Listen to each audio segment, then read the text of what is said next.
ಹೇ ಭಗವಂತನಾದ ಶ್ರೀಕೃಷ್ಣನೇ, ಅಣ್ಣ ತಂಗಿಯರ ಈ ವಿಡಿಯೋವನ್ನು ಯಾರೆಲ್ಲ ಲೈಕ್ ಮಾಡ್ತಾರ ಅವರ ಮನಸ್ಸೆಚ್ಚೆಗಳನ್ನೆಲ್ಲ ಪೂರ್ತಿ ಮಾಡುವ ಜೊತೆಗೆ ಅಣ್ಣ ತಂಗಿಯರ ಮೇಲೆ ನಿಮ್ಮ ಆಶೀರ್ವಾದ ಮತ್ತು ಕೃಪೆಯನ್ನು ನೀಡಿರಿ. ಜೈ ಶ್ರೀಕೃಷ್ಣ. ರಾಧೆ ರಾಧೆ. ವಿಡಿಯೋವನ್ನು ಲೈಕ್ ಮಾಡಿ, ಶೇರ್ ಖಂಡಿತವಾಗಿ ಮಾಡಿರಿ. ಸ್ನೇಹಿತರೆ, ಈ ವರ್ಷ ರಕ್ಷಾಬಂಧನ ಹಬ್ಬವನ್ನು 19 ಆಗಸ್ಟ್ ಸೋಮವಾರದ ದಿನ ಆಚರಿಸಲಾಗುತ್ತದೆ. ಇಂಥ ಸ್ಥಿತಿಯಲ್ಲಿ ಯಾವ ರಾಶಿಯ ಜನರ ಮೇಲೆ ತಾಯಿ ಲಕ್ಷ್ಮೀದೇವಿಯ ಕೃಪೆ ಸುರಿಯುತ್ತಿದೆ ಅಂತ ತಿಳಿದುಕೊಳ್ಳೋಣ ಬನ್ನಿ. ಯಾಕಂದರೆ ಈ ಬಾರಿ ರಕ್ಷಾಬಂಧನದ ದಿನ ಹಲವಾರು ಅಪರೂಪವಾದ ಶುಭ ಸಂಯೋಗಗಳು ನಿರ್ಮಾಣ ಆಗುತ್ತವೆ. ಹಾಗಾಗಿ ತಾಯಿ ಲಕ್ಷ್ಮೀದೇವಿಯ ಕೃಪೆಯಿಂದ ಕೆಲವು ರಾಶಿಯ ಜನರ ಅದೃಷ್ಟ ಸೂರ್ಯನ ಪ್ರಕಾಶದ ರೀತಿ ಹೊಳೆಯಲಿದೆ.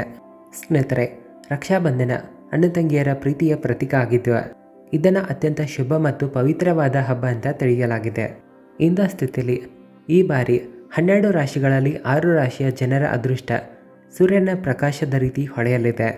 ಸತ ಧನ ಸಂಪತ್ತಿನ ದೇವಿಯಾದ ತಾಯಿ ಲಕ್ಷ್ಮೀದೇವಿ ಈ ರಾಶಿಯ ಜನರ ಮೇಲೆ ತಮ್ಮ ಕೃಪೆಯನ್ನು ತೋರಲಿದ್ದಾರೆ. ಈ ರಾಶಿಯ ಜನರ ಮನೆಗೆ ಸತ ತಾಯಿ ಲಕ್ಷ್ಮೀದೇವಿ ಬರಲಿದ್ದಾರೆ. ಇವರ ದುಃಖ, ದರಿದ್ರತೆ, ಕಷ್ಟಗಳನ್ನು ದೂರ ಮಾಡಲಿದ್ದಾರೆ.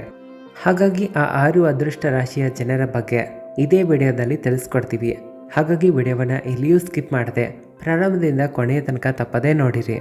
ಯಾವುದೇ ಕಾರಣಕ್ಕೂ ಈ ವಿಡಿಯೋವನ್ನು ಮಿಸ್ ಮಾಡಬೇಡಿ. ಯಾಕಂದರೆ ಈ ರಾಶಿಯ ಜನರಿಗೆ ಈ ವಿಡಿಯೋ ತುಂಬಾ ಮಹತ್ವಪೂರ್ಣವಾಗಲಿದೆ. ವಿಡಿಯೋ ಮುಂದುವರಿಸುವ ಮುನ್ನ ನಿಮ್ಮಲ್ಲಿ ನಮ್ಮ ಒಂದು ಚಿಕ್ಕ ರಿಕ್ವೆಸ್ಟ್ ಇದೆ. ವಿಡಿಯೋವನ್ನು ಲೈಕ್ ಮಾಡಿ, ಕಾಮೆಂಟ್ ಬಾಕ್ಸ್ನಲ್ಲಿ ಜೈ ಶ್ರೀಕೃಷ್ಣ ಅಂತ ಬರೆಯಿರಿ. ಈ ಮೂಲಕ ಅವರ ಆಶೀರ್ವಾದ ನಿಮಗೆ ಸಿಗಲಿ. ಸ್ನೇಹಿತರೆ, ರಕ್ಷಾಬಂಧನ ತುಂಬಾ ಪವಿತ್ರವಾದ ಹಬ್ಬ ಆಗಿದ್ದು ಈ ಹಬ್ಬವನ್ನು ಪ್ರತಿ ಶ್ರಾವಣ ಮಾಸದಲ್ಲಿ ಹುಣ್ಣಿಮೆಯ ದಿನ ಆಚರಿಸಲಾಗುತ್ತದೆ. ಈ ದಿನ ಅಕ್ಕ ತಂಗಿಯರು ತಮ್ಮ ಅಣ್ಣ ತಮ್ಮಂದಿರ ಬಲಗೈಯಲ್ಲಿ ನೂಲು ದಾರವನ್ನು ಕಟ್ಟಿ ಅವರ ರಕ್ಷಣೆಯ ವಚನವನ್ನು ಪಡೆಯುತ್ತಾರೆ.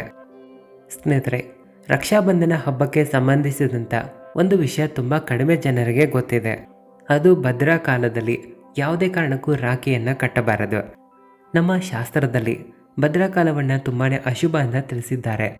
ಹಾಗಾದರೆ ಬನ್ನಿ, ಈ ವರ್ಷ ಯಾವ ಸಮಯದಲ್ಲಿ ರಕ್ಷಾಬಂಧನ ಹಬ್ಬವನ್ನು ಆಚರಿಸಲಾಗುತ್ತದೆ, ಜೊತೆಗೆ ಭದ್ರಾ ಕಾಲದ ಸಮಯ ಯಾವಾಗ ಮುಗಿಯುತ್ತದೆ, ಇಲ್ಲಿ ರಾಖಿಯನ್ನು ಕಟ್ಟುವಂಥ ಶುಭ ಮುಹೂರ್ತ ಏನಿದೆ ಅಂತಾನು ಈ ವಿಡಿಯೋದಲ್ಲಿ ತಿಳಿಸ್ತೀವಿ. ಭದ್ರಾ ಕಾಲದಲ್ಲಿ ರಾಖಿಯನ್ನು ಕಟ್ಟಬಾರದು, ಇದು ಅಶುಭ ಸಮಯ ಆಗಿರುತ್ತೆ. ಭದ್ರಾ ಕಾಲದಲ್ಲಿ ಒಂದು ವೇಳೆ ರಾಖಿಯನ್ನು ಕಟ್ಟಿದ್ರೆ ಇದು ಅಶುಭ ಸಮಯವನ್ನು ತರುತ್ತದೆ. ಶುಭ ಮುಹೂರ್ತದಲ್ಲಿ ರಕ್ಷಾಬಂಧನ ಹಬ್ಬವನ್ನು ಆಚರಿಸೋದು ಅತ್ಯಂತ ಉತ್ತಮ ಆಗಿರುತ್ತದೆ. ಇಲ್ಲಿ ಭದ್ರಾ ಕಾಲದ ಆರಂಭವು 19 ಆಗಸ್ಟ್ ಮುಂಜಾನೆ 3 ಗಂಟೆ 53 ನಿಮಿಷದಿಂದ ಹಗಲಿನಲ್ಲಿ 1 ಗಂಟೆ 30 ನಿಮಿಷದವರೆಗೆ ಇರುತ್ತದೆ. ಇದಾದ ನಂತರ ಇರುವಂಥ ಸಮಯವು ರಾಖಿಯನ್ನು ಕಟ್ಟಲು ತುಂಬಾ ಉತ್ತಮವಾದ ಸಮಯ ಆಗಿರುತ್ತದೆ. ಯಾಕಂದರೆ ಈ ದಿನ ಹುಣ್ಣಿಮೆಯ ಆರಂಭವು ಮುಂಜಾನೆ 3 ಗಂಟೆ 4 ನಿಮಿಷದಿಂದ ಶುರುವಾಗುತ್ತದೆ ಮತ್ತು ಇದರ ಮುಕ್ತಾಯವು 19 ಆಗಸ್ಟ್ ರಾತ್ರಿ 11 ಗಂಟೆ 55 ನಿಮಿಷಕ್ಕೆ ಆಗುತ್ತದೆ. ಇಲ್ಲಿ ರಾಖಿಯನ್ನು ಕಟ್ಟಲು ಇರುವಂಥ ಶುಭ ಮುಹೂರ್ತದ ಸಮಯ ಮಧ್ಯಾಹ್ನ 1 ಗಂಟೆ 30 ನಿಮಿಷ ಹಿಡ್ಕೊಂಡು ರಾತ್ರಿ 9 ಗಂಟೆ 7 ನಿಮಿಷದವರೆಗೆ ಇರುತ್ತದೆ. ಸುಮಾರು 7.5 ಗಂಟೆ ಸಮಯ ಇಲ್ಲಿ ಶುಭ ಮುಹೂರ್ತದ ಸಮಯ ಆಗಿರುತ್ತೆ. ಈ ಸಮಯದಲ್ಲಿ ರಾಖಿಯನ್ನು ಕಟ್ಟಲು ಅತ್ಯಂತ ಒಳ್ಳೆಯ ಸಮಯ ಆಗಿದೆ. ಇಲ್ಲಿ ಅಣ್ಣ ತಂಗಿ ಒಂದು ಸ್ಥಾನದಲ್ಲಿ ಕುಳಿತುಕೊಂಡು ತಟ್ಟೆಯನ್ನು ರೆಡಿ ಮಾಡಿ ಇಟ್ಕೊಳ್ಬೇಕು. ತಟ್ಟೆಯಲ್ಲಿ ಕುಂಕುಮ, ಅಕ್ಷತೆಗಳನ್ನು ಇಟ್ಟುಕೊಳ್ಬೇಕು. ಸಿಹಿ ದಿನಸುಗಳನ್ನು, ರಾಖಿಯನ್ನು ಇಟ್ಟುಕೊಳ್ಳಬೇಕು. ಜೊತೆಗೆ ಹೂಗಳನ್ನು ಇಟ್ಟು ದೀಪವನ್ನು ಹಚ್ಚಬೇಕು. ಇಲ್ಲಿ ಬೇಕಾದರೆ ಉದಿನ ಕಡ್ಡಿಗಳನ್ನು ಇಡಬಹುದು. ಎಲ್ಲಕ್ಕಿಂತ ಮೊದಲು ದೇವರ ಪೂಜೆ ಪಾಠಗಳನ್ನು ಮುಗಿಸಿಕೊಂಡು ಅಣ್ಣ ತಮ್ಮಂದಿರಿಗೆ ಆರತಿಯನ್ನು ಮಾಡಿ ನಂತರ ನೀವು ರಾಖಿಯನ್ನು ಕಟ್ಟಬೇಕು. ಹಾಗಾದರೆ ಬನ್ನಿ ಸ್ನೇಹಿತರೆ, ಯಾವ 6 ರಾಶಿಯ ಜನರ ಅದೃಷ್ಟವು ಈ ರಕ್ಷಾಬಂಧನ ಹಬ್ಬದ ದಿನದಿಂದ ಬದಲಾಗಲಿದೆ ಅಂತ ತಿಳಿದುಕೊಳ್ಳೋಣ. ಈ ಲಿಸ್ಟ್ನಲ್ಲಿ ಎಲ್ಲಕ್ಕಿಂತ ಮೊದಲಿಗೆ ಬರುವಂಥ ಅದೃಷ್ಟಶಾಲಿ ರಾಶಿಯು ಮೇಷರಾಶಿ. ಮೇಷರಾಶಿಯ ಜನರ ಮೇಲಂತೂ ತಾಯಿ ಲಕ್ಷ್ಮೀದೇವಿಯ ಆಶೀರ್ವಾದ ಇರಲಿದೆ. ರಕ್ಷಾಬಂಧನದ ದಿನ ನಿಮ್ಮ ಅದೃಷ್ಟ ಬದಲಾಗುತ್ತಿದೆ. ನೌಕರಿ ವ್ಯಾಪಾರ ವರ್ಗದವರಿಗೆ ಲಾಭ ಸಿಗುತ್ತೆ. ಇನ್ಕಮ್ ಸೋರ್ಸ್ಗಳು ಹೆಚ್ಚಾಗಲಿವೆ. ಸಿಲುಕಿಕೊಂಡಿರುವಂಥ ಹಣ ಮರಳಿ ಸಿಗುತ್ತದೆ. ಹಲವಾರು ಮಹತ್ವಪೂರ್ಣವಾದ ಸೋರ್ಸ್ಗಳು ನಿಮ್ಮ ಮುಂದೆ ಬರುತ್ತವೆ. ಒಂದು ವೇಳೆ ನೀವು ಜಮೀನು, ಪ್ರಾಪರ್ಟಿ ಅಂತ ಕೆಲಸ ಮಾಡ್ತಾ ಇದ್ರೆ, ಅಂದರೆ ನಿಮ್ಮ ಮಹತ್ವಪೂರ್ಣವಾದ ಕಾರ್ಯಗಳೇನಾದರೂ ಪೆಂಡಿಂಗಲ್ಲಿದ್ದರೆ ಅವು ಪೂರ್ಣಗೊಳ್ಳುತ್ತವೆ. ಶಿಕ್ಷಣದಲ್ಲಿ ಲಾಭ ಆಗುತ್ತೆ. ಅಂದರೆ ವಿದ್ಯಾರ್ಥಿಗಳು ಇಂಪ್ರೂವ್ಮೆಂಟನ್ನು ಕಾಣ್ತಾರೆ. ಹೊಸ ನೌಕರಿ, ಜಾಬ್ಗಳು ಸಿಗುವ ಸಾಧ್ಯತೆ ಇರುತ್ತೆ. ತಾಯಿ ಲಕ್ಷ್ಮೀದೇವಿಯ ಆಶೀರ್ವಾದದಿಂದ ಸಮಾಜದಲ್ಲಿ ಗೌರವ, ಪ್ರತಿಷ್ಠೆ ನಿಮಗೆ ಸಿಗಲಿದೆ. ರಕ್ಷಾಬಂಧನದ ದಿನ ನಿಮ್ಮ ಅದೃಷ್ಟ ಸೂರ್ಯನ ಪ್ರಕಾಶದ ರೀತಿ ಹೊಳೆಯುತ್ತದೆ. ಭಾಗ್ಯದಲ್ಲಿ ವೃದ್ಧಿಯಾಗಲಿದೆ. ನಿಂತು ಹೋದಂಥ ಕೆಲಸ ಕಾರ್ಯಗಳಲ್ಲೂ ಸಹ ನೀವು ವೃದ್ಧಿಯನ್ನು ಕಾಣ್ತೀರಾ. ನಂಬಿಕೆ ಇಡಿ, ನಿಮ್ಮ ಆದಾಯ ವೇಗವಾಗಿ ಹೆಚ್ಚಾಗಲಿದೆ. ಆರ್ಥಿಕ ದೃಷ್ಟಿಕೋನದಿಂದ ಈ ರಕ್ಷಾಬಂಧನ ನಿಮಗೆ ಅತ್ಯಂತ ಶುಭ ಆಗಲಿದೆ. ಮುಂದಿನ ಭಾಗ್ಯಶಾಲಿ ರಾಶಿಯು ಮಿಥುನ ರಾಶಿ. ತಾಯಿ ಲಕ್ಷ್ಮೀದೇವಿಯ ಕೃಪೆಯಿಂದ ಈ ರಕ್ಷಾಬಂಧನ ದಿನದಿಂದ ನಿಮ್ಮ ಅದೃಷ್ಟ ಸಂಪೂರ್ಣವಾಗಿ ಬದಲಾಗಲಿದೆ. ನಿಮಗಾಗಿ ಈ ದಿನವು ಶುಭ ಆಗಿರುತ್ತೆ. ಎಲ್ಲ ಕೆಲಸ ಕಾರ್ಯಗಳಲ್ಲಿ ನಿಮ್ಮ ಭಾಗ್ಯವು ನಿಮಗೆ ಸಪೋರ್ಟ್ ಮಾಡುತ್ತೆ. ಹಾಗಾಗಿ ನೀವು ದೊಡ್ಡದಾಗಿರುವ ಕೆಲಸ ಕಾರ್ಯಗಳ ಪ್ರಾರಂಭ ಮಾಡಬಹುದು ಅಥವಾ ಹೊಸ ವಿಚಾರಗಳನ್ನು ಯೋಚಿಸಬಹುದು. ಈ ಸಮಯ ನಿಮಗಾಗಿ ಅತ್ಯಂತ ಉತ್ತಮ ಆಗಲಿದೆ. ಹಲವಾರು ಮಹತ್ವಪೂರ್ಣವಾದ ಕಾರ್ಯಗಳಲ್ಲಿ ಯಶಸ್ಸು ಸಿಗುವ ಸಾಧ್ಯತೆ ಹೆಚ್ಚಾಗಲಿದೆ. ಹಣಕಾಸಿನಲ್ಲಿ ವೃದ್ಧಿಯನ್ನು ಕೂಡ ಕಾಣ್ತೀರಾ. ಹೊಸ ವಾಹನವನ್ನು ನೀವು ಖರೀದಿ ಮಾಡಬಹುದು. ಸಮಾಜದಲ್ಲಿ ಗೌರವ ಘನತೆ ಹೆಚ್ಚಾಗಲಿದೆ. ಇನ್ನು ಮೂರನೆಯ ರಾಶಿ ಸಿಂಹರಾಶಿ. ಸಿಂಹರಾಶಿಯ ಜನರಿಗೆ ಹೊಸ ಕಾರ್ಯಗಳಲ್ಲಿ ಪ್ರಮೋಷನ್ಗಳು ಆಗುತ್ತವೆ. ಬಂದಿರುವಂಥ ತೊಂದರೆಗಳು ಸಹ ದೂರ ಆಗಲಿವೆ. ರಕ್ಷಾಬಂಧನದ ದಿನ ತಾಯಿ ಲಕ್ಷ್ಮೀದೇವಿಯ ಕೃಪೆಯಿಂದ ಹಲವಾರು ಮಹತ್ವಪೂರ್ಣವಾದ ಕಾರ್ಯಗಳು ಆಗಲಿವೆ. ಜೀವನದಲ್ಲಿ ಸಂತೋಷಗಳು ಬರಲಿವೆ.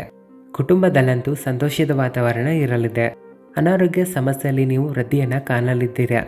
ಲಕ್ಷ್ಮೀದೇವಿಯ ಕೃಪೆಯಿಂದ ಸಿಲುಕಿಕೊಂಡಿರುವಂಥ ಕೊಟ್ಟಿರುವಂಥ ಹಣ ಮರಳಿ ಸಿಗಲಿದೆ.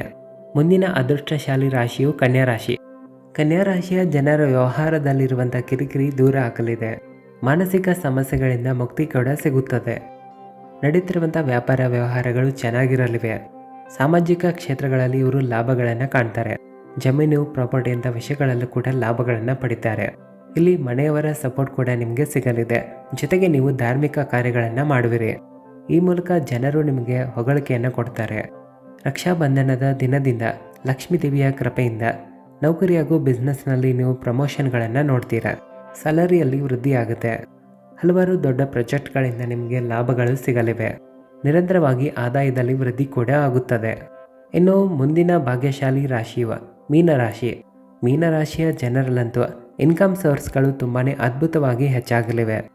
ಹೊಸ ವಾಹನ ಆಗಲಿ, ಜಮೀನು ಪ್ರಾಪರ್ಟಿಗಳನ್ನು ನೀವು ಖರೀದಿ ಮಾಡಬಹುದು.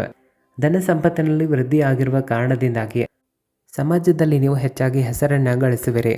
ಕುಟುಂಬದಲ್ಲಿರುವಂಥ ವಾದವಾದಗಳು ದೂರ ಆಗಲಿದ್ದು ಇಲ್ಲಿ ನಿಮಗೆ ಪ್ರಯಾಣ ಮಾಡುವ ಯೋಗ ಕೂಡ ಇದೆ. ಮುಂದಿನ ಅದೃಷ್ಟಶಾಲಿ ರಾಶಿಯು ತುಲಾರಾಶಿ. ತುಲಾರಾಶಿಯ ಜನರಲ್ಲಂತೂ ಇನ್ಕಮ್ ಸೋರ್ಸ್ಗಳು ಇನ್ನಷ್ಟು ಹೆಚ್ಚಾಗಲಿದ್ದು ಹಲವಾರು ಲಾಭಗಳನ್ನು ಸಹ ಇವರು ಪಡೆದುಕೊಳ್ತಾರೆ. ಕಾರ್ಯಕ್ಷೇತ್ರದಲ್ಲಿ ವೃದ್ಧಿಯನ್ನು ಕಾಣ್ತಾರೆ. ಮಹತ್ವಪೂರ್ಣವಾದ ಕೆಲಸ ಕಾರ್ಯಗಳನ್ನು ಇವರು ಮಾಡಲಿದ್ದಾರೆ. ಪೆಂಡಿಂಗ್ ಇರುವಂಥ ಕೆಲಸ ಕಾರ್ಯಗಳನ್ನು ಇವರು ಪೂರ್ಣ ಮಾಡಲಿದ್ದಾರೆ. ಈ ರಕ್ಷಾಬಂಧನದ ದಿನವು ಸಂತೋಷದ ವಾತಾವರಣವನ್ನು ನಿಮಗೆ ನೀಡಲಿದೆ. ಈ ರಾಶಿಯ ಜನರ ಮೇಲೆ ಈ ರಕ್ಷಾಬಂಧನದ ದಿನದಿಂದ ತಾಯಿ ಲಕ್ಷ್ಮೀದೇವಿಯ ವಿಶೇಷವಾದ ಕೃಪೆ ಸಿಗಲಿದೆ. ಈ ಚಿಕ್ಕ ಮಾಹಿತಿ ನಿಮಗೆ ಇಷ್ಟ ಆಗಿದ್ದರೆ ಜೈ ಶ್ರೀಕೃಷ್ಣ ಅಂತ ಕಾಮೆಂಟ್ ಹಾಕಿ ವಿಡಿಯೋವನ್ನು ಎಲ್ಲರಿಗೂ ಶೇರ್ ಮಾಡಿ. ಧನ್ಯವಾದ.